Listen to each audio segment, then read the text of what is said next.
Welcome to Pacific Northwest Mike Check, where Mike Connolly, owner of Windermere Real Estate Central Inc. in Kirkland, shares his lifetime of experiences as a successful businessman, real estate broker, and Pacific Northwest enthusiast. Throughout this podcast, Mike will be interviewing passionate experts in the industry who will give you a new perspective on the world of real estate, business, and life. Hello, everybody, and welcome to Pacific Northwest Mike Check. Super excited to have Samantha St. On today. Samantha is the Executive Director of the Kirkland Chamber of Commerce, who I've had the pleasure of getting to know the last few years. I am blessed with being able to sit on the Public Planning Policy Committee, and Samantha leads that committee and that discussion. So, Samantha, just getting right into it, I know a fair amount of about you with regard to all your activities with the chamber, but tell us about your background before coming to the Kirkland Chamber. Sure. Well, thanks so much for having me on today, Mike. I appreciate this. So I have been with the chamber for about a decade now. I'm actually a Kirkland native, so this job was just perfect for me because I can tell you what was at Park Place when it was brand new, when I get those phone calls for people saying, what was that toy store that was at Park Place in the 1980s? And I can tell them that was Pinocchio's. So this is a fun job for me to have all that background. But before taking the job with the chamber, I had a variety of different jobs in retail, and I even worked for a dating service for quite a while, Great Expectations, the original dating service. But immediately preceding my job here, I worked for a company called Veridian Data Corporation, and I was the Senior VP and CMO for Veridian, and we did outsourced lead generation. You may have heard of it. It was a fairly large company, and it crashed and burned with the recession, so I was kind of bummed about that, but it was a great experience, and I think it prepared me very much for the role that I have here. Yeah, I would say. It just out of curiosity, but you seem to meld very, very well into, I guess I'd say, legislative circles. Did you pick up all of that kind of toolbox from that time with Veridian? Actually, no. I have worked on a variety of issue campaigns politically before I came to the chamber. So most notably, I was the part of the East Side leadership team for Referendum 74, which did the same-sex marriage legislation here in Washington. And so I did quite a bit of work on that, as well as a variety of other issues. Not quite as notable as that, but smaller legislation. Yeah, for sure. That's amazing. So aside from the work you do in legislation, you interact with many organizations in Kirkland, including the City of Kirkland, the Kirkland Downtown Association, as well as the Coalition of Chambers. So do you find yourself contributing to each other's success? Oh, definitely. We're not competitive at all. We work in synergy with each other, and we kind of go with that old theme of a rising tide floats all boats. We lean on each other. We're very fortunate that the City of Kirkland has been a great and the Downtown Association, we are co-housed with them in our new location, which is located at Kirkland Urban. So the Downtown Association does a lot of the larger events in town. They host things like the Kirkland Wednesday Farmers Market, the big 4th of July celebration, Winterfest, some of these big things that bring the community together. And we work hand in hand with them around the downtown area, but ours is a bigger footprint and focused more on business specifically. Which gets right into this question, and this is long legislative session, I think, in Olympia. We're going on right now. Tomorrow, I believe, you've got your time with legislators. We have our time with legislators. But what are with this legislative session in Olympia? What are your top priorities in discussing with legislators? Sure. So, I mean, this is definitely a unique legislative year. There's a lot of challenges being faced in Olympia, and there's always a lot to do because we're not a year-round legislative model here in Washington State. But particularly this year, coming out of the COVID pandemic for 2020, there's a lot of push on budget and economic revitalization. There's a lot of work to do around that. So our priorities as a coalition through the East Side Coalition of Chambers this year, we're focusing on transportation, which is really important, especially for the East Side, housing, which has been kind of my big one for the past few years that I've been pushing really hard through the Kirkland Chamber, and the coalition has adopted that as a priority as well. Budget and taxes is usually a priority for us. And then this year, economic revitalization is a huge focus. We've got to figure out how to get businesses to be open and profitable and safe, because the numbers are just looking pretty rough for how small businesses are struggling right now. Yeah, for sure. And you put your heart and soul into that. One quick bunny trail on the housing discussion. A lot of discussion with regard to, hey, those kind of zoning questions in terms of attracting more housing, more density should be at the local level. Some will say, hey, it's got to come from the top. That's got to come from the state, largely because of our Growth Management Act and some of the dynamics there. Where do you hang out in those two circles? It's sort of all of it for helping our housing problem. So at the state level, we need to finish the rest of condo liability reform. I am firmly of the belief that we can build ourselves out of a majority of the problem through that missing middle housing. Condo ownership is that entry level point for people to have home ownership, which does a lot for a community to have people invested here and not be as transient as they would be in an apartment. It does a lot for a community to have people really invested in home ownership. So right now, for the last decade or so, we've had a big hill to climb with condos. If you look around, condos just are not being built unless they're in the multi-million-dollar high-rise category. The entry-level condo just hasn't been built since the early 2000s, really. So now we made a lot of progress last year around condo liability reform, but there's still some pieces that are question marks regarding insurance companies, for example. What's it going to take to give them confidence to insure these projects again? We'd love to see some condo conversion projects from these awesome apartments that have been built, which could be converted into condos. And then some rezoning in certain places to allow for more condo projects. And I think you will see that will touch on the workforce housing, which is the piece that we have really been pushing. And to our listeners, if you agree with all that, and very, very well said, by the way, talk to your legislators. Those are really, really important issues. You've been working really hard in finding a potential opportunity for a convention center in Kirkland. I'm excited about that. I think that would change the face of Kirkland a bit. Who would those users be? Yeah. So a convention center, in the way that sometimes the way that convention centers are formed are more of a public-private partnership.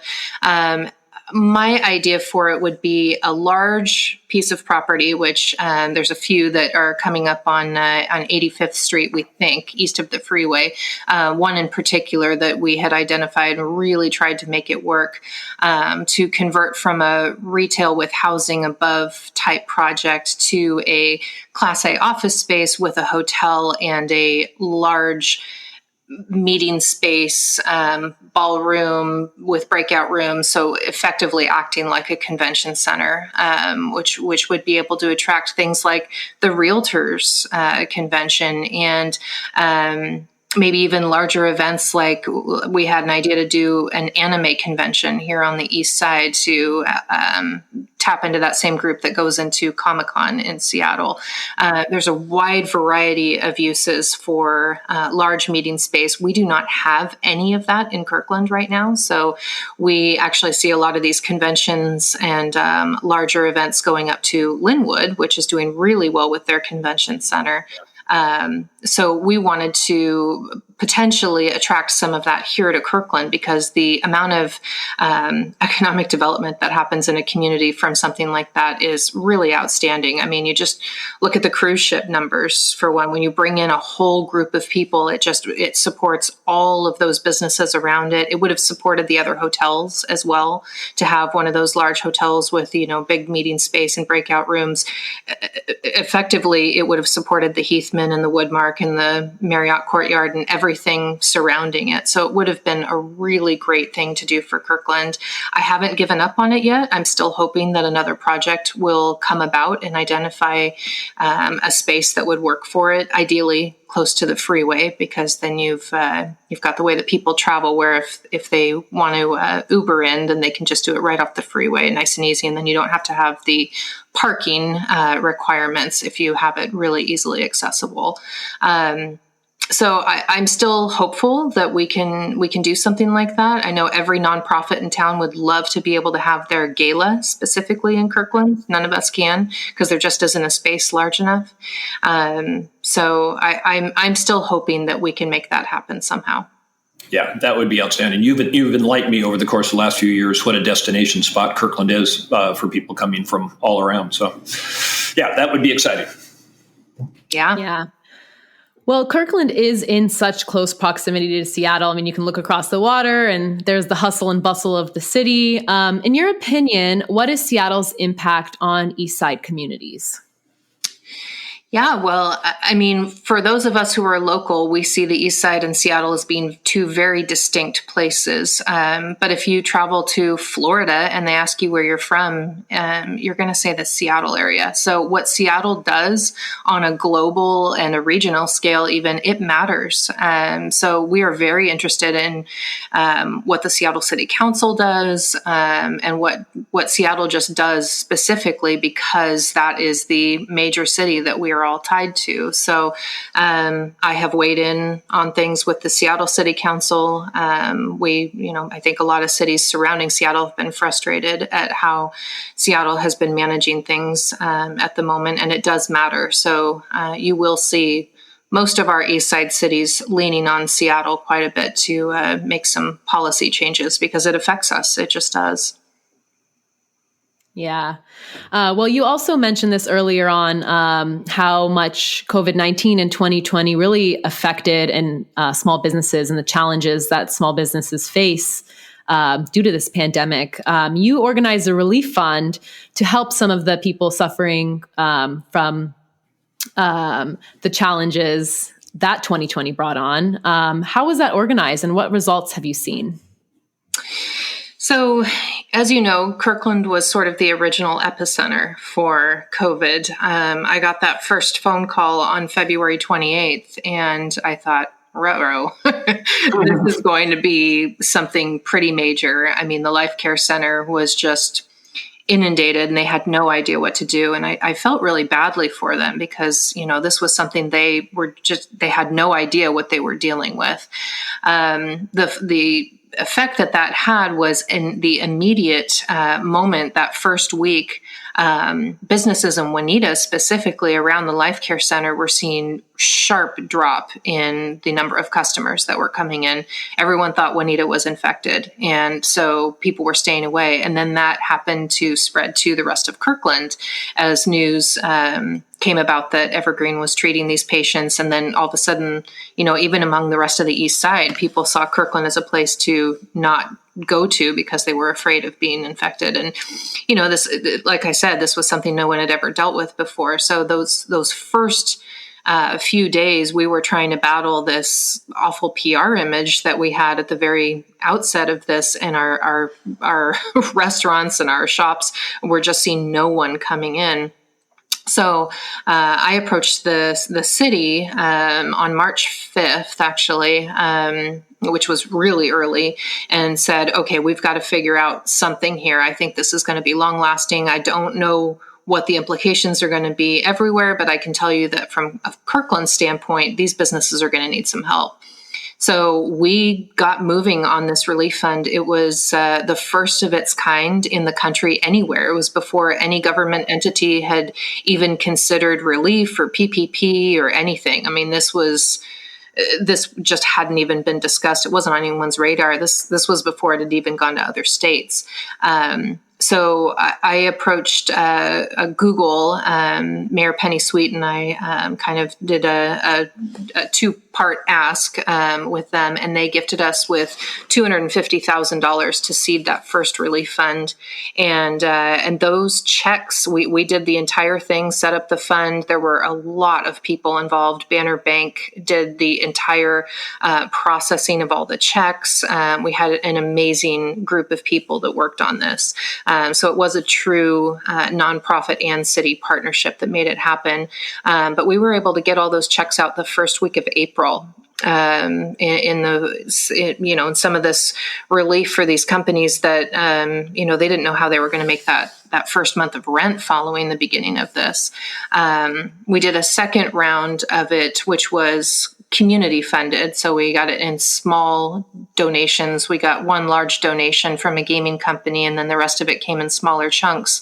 And all in all, we raised almost $500,000 between the two different rounds, and were able to distribute every cent of it in the form of relief checks that were unrestricted grants to businesses to use them however they needed: utilities, rent, payroll, whatever it was, just a business expense. And we didn't take an administrative fee. We just felt like this was something that we had to do for our community, to, what we could. And the need was great. And these were $1,000 checks, so they weren't going to save a business, but we felt like, it was worth it to just do whatever help we could.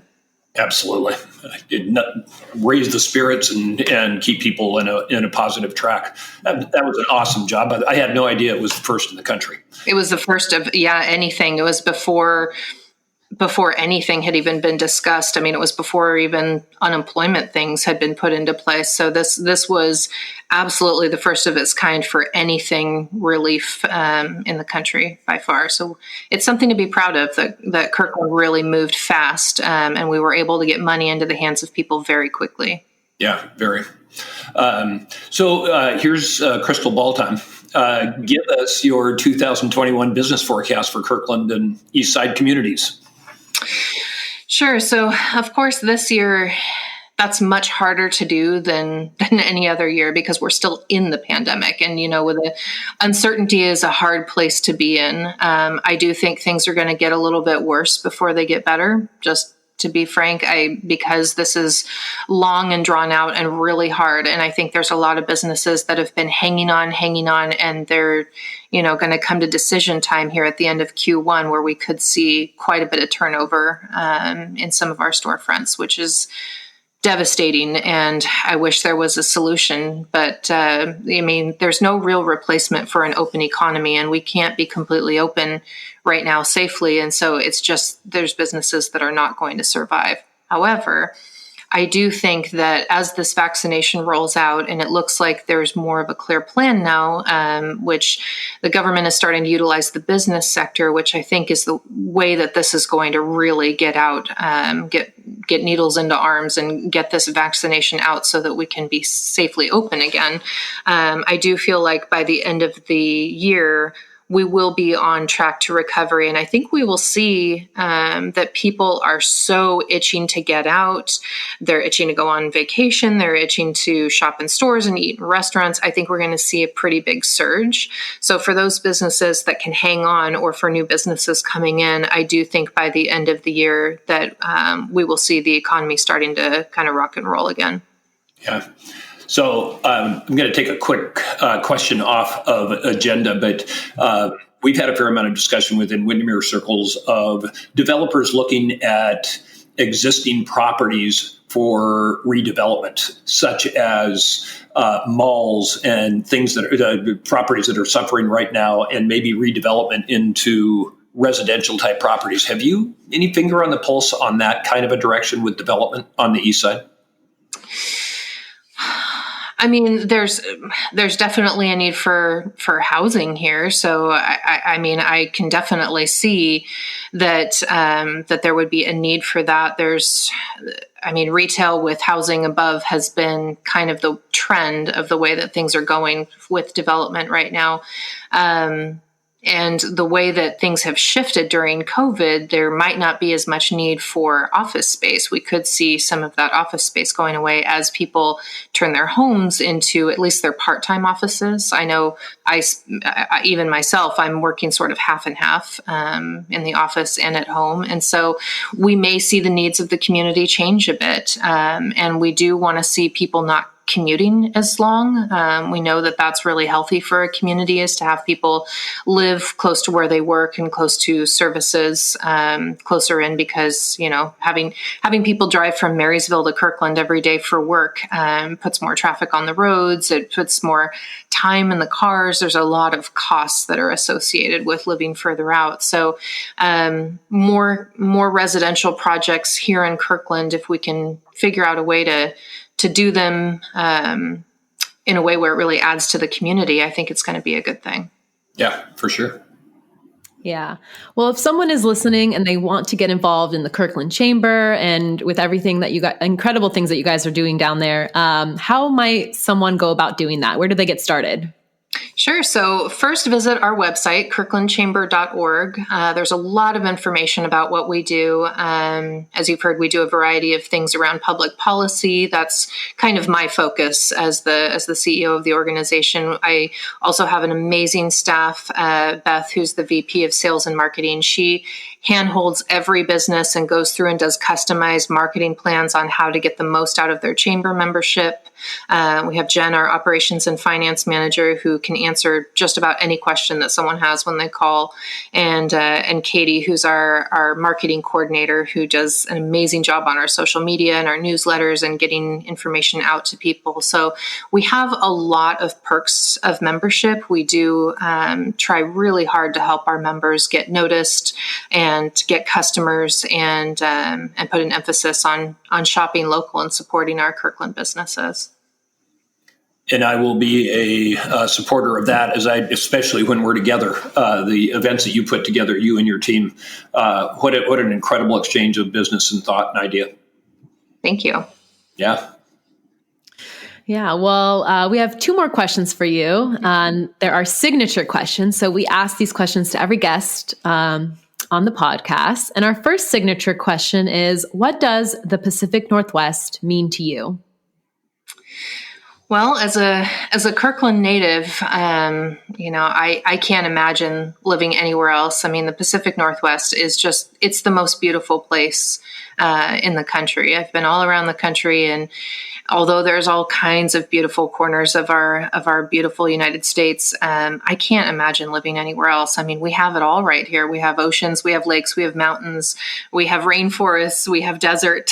We have just about any kind of climate that you would want within, less than a day's drive. It is really just, I can't imagine being anywhere else. Even if I did some sort of part-time living somewhere else, I think this would always be my home base. So to me, the Pacific Northwest just means home. Yeah.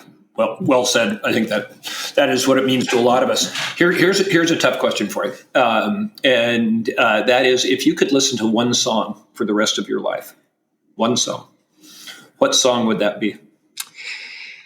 Wow. As a big time music lover, and as someone who comes from a musical family, this is a really hard question for me, because there's so much music that I love, and I can't imagine any song that I wouldn't get tired of hearing over and over for the rest of my life. But I'm a classic rock music person mostly. So I would say probably anything by the Eagles. They tend to be my favorite band. It would be hard to pick a single song, but I would say it would either have to be Lionize or Take It Easy. I love all of their music. So the Eagles would be a good bet for me. Yeah, I could land in there for sure. But it's sure been great to have you on board and taking the time to spend a little time with our listeners. Yeah, thank you so much for having me. I really appreciate it. Thank you so much to Samantha for being a part of our podcast today. That was really great learning about how involved she is in Kirkland and what's going on here on the local level. It's really, really important to learn about that, our community and what we can do. Yeah, very much. Yeah. So we're going to go right into Mike Check, which is a piece of advice from Mike. So Mike, what do you have for us for your piece of advice for February? Well, so it's a little bit of a read or a listen. One of the folks that we stay real close to, in fact, he was our keynote speaker in our remote virtual kickoff for all of Windermere real estate, is a gentleman by the name of Trevor Mowat, WAD, Mowat.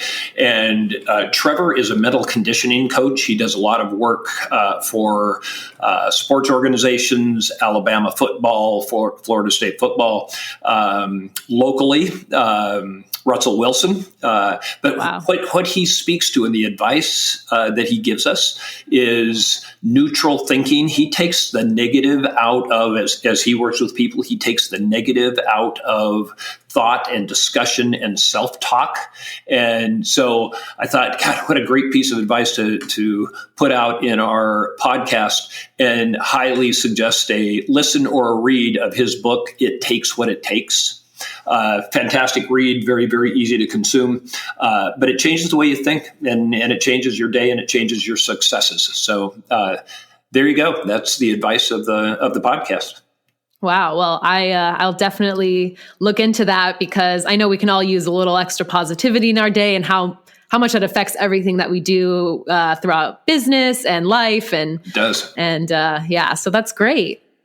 Well, that takes us into our next segment, which is Open Mic, which is a segment where listeners can submit questions for Mike to answer on the next podcast. So we have a few questions here. And the first one starts with, does Windermere Kirkland offer a mentorship program for new brokers?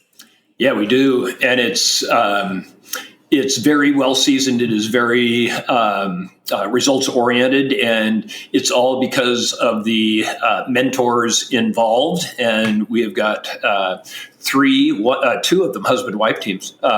One is a single broker, but they all do such a great job. But it really takes a new to the business broker and gives them practical experience before they go out in the real world. And it is invaluable in a ramp up of a new to the business broker at Windermere Kirkland. Yeah, that's amazing. If anyone is interested in hearing more about that, on our fourth podcast, we interviewed Samantha St, who was a new to the business broker. And she talked about that and how incredible it was for her to really have that support. And it didn't feel like, she was just being thrown into the deep end. She really felt like she had the support necessary to make the career change and feel confident in it. So that's incredible that Windermere provides that. So our second question is a little bit more about lifestyle. So when you first started Windermere Kirkland, how did you balance a new business, family, and also at the same time staying involved in the community? Yeah, really, really good question. My work ethic as far as balance of family and community is, I go pretty much full steam ahead on both fronts there, and, just every day, do the right thing. And, but in terms of the integration into community, that's really evolved over the course of time. And I think especially the last 10 years as a much higher focus into community from working with great people like Samantha St, our guest today at the Kirkland Chamber, and seeing how important the work is there, and what the small things that we do and the big differences they make. But in addition to that, some of the local organizations that we're involved with, Attain Housing, and most recently I had just a fantastic experience with organization that's been around for a while called Studio East, and it just that's an organization that for K through 12 roughly gets kids involved in the arts and community in the East Side area, so and beyond actually. So it's a huge part of our culture and the culture of our company that we're involved in that fashion, and I think a bit different from some of the other companies out there. Yeah. Well, it's incredible to hear, all that you've accomplished. And thank you for being so open and honest with us about, how you got to where you are today. So, well, this was an incredible episode number 6. We're so thankful to Samantha for taking the time to answer our questions. And if anyone is interested in joining the Kirkland Chamber, you can visit their website, kirklandchamber.org. And if anyone does have questions for Mike for our next podcast, you can submit those on our website, on our new podcast section, which is wearekirkland.com. You can also submit them on social media, and Mike will answer them during the next podcast. Fantastic. Mike, do you have any information on our next guest? Yeah, we're going to talk to a local builder that's very, very active in the area that builds 20 to 30 homes in predominantly the Kirkland area. And I think interesting right now, and Samantha brought it up in our discussion with her, is the adaptation of home styles in a COVID world as people are adapting to work at home. So it'll be a fun discussion. Yeah. Awesome. Well, you can tune in to Pacific Northwest Mike Check every first Wednesday of the month. We're on YouTube. You can listen to us on Spotify or Apple, and check us out on our website. Thank you for listening to Pacific Northwest Mike Check. Tune in every first Wednesday of the month to learn something new about real estate, business, and life.